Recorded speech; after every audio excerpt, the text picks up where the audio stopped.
101 વાતો વિજ્ઞાન સમજની. લેખક શ્રી યશવંત મહેતા. આપણે સૌ આફ્રિકન વંશના? કેટલાક લોકોને પોતાના જન્મનો ભારે ગર્વ હોય છે. કેટલાક લોકો પોતાના સિવાયના સૌ લોકોને હલકા ગણે છે.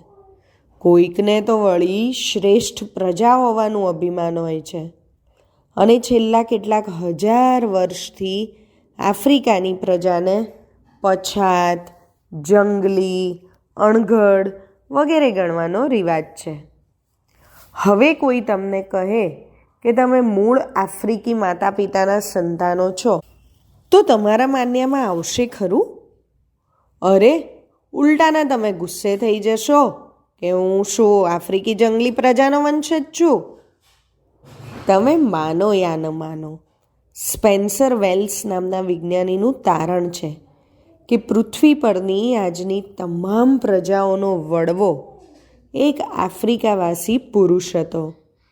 વેલ્સે હજારો માનવીના ડીએનએની તપાસ કરીને આ તારણ કાઢ્યું છે.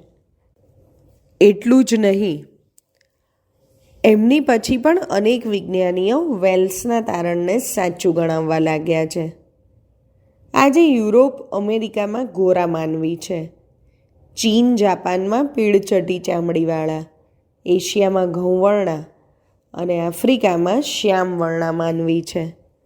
એમના આ વર્ણ એટલે કે રંગ એમના સૂરજ અને અન્ય કુદરતી તત્વો સાથેના સંબંધથી બન્યા છે. બાકી સૌની મૂળભૂત રચનાનો મૂળ આધાર આફ્રિકાના પેલા મૂળ પતિ પત્ની છે. આ વાત પરથી આપણે સમજવાનો સૌથી અગત્યનો પાઠ કયો છે?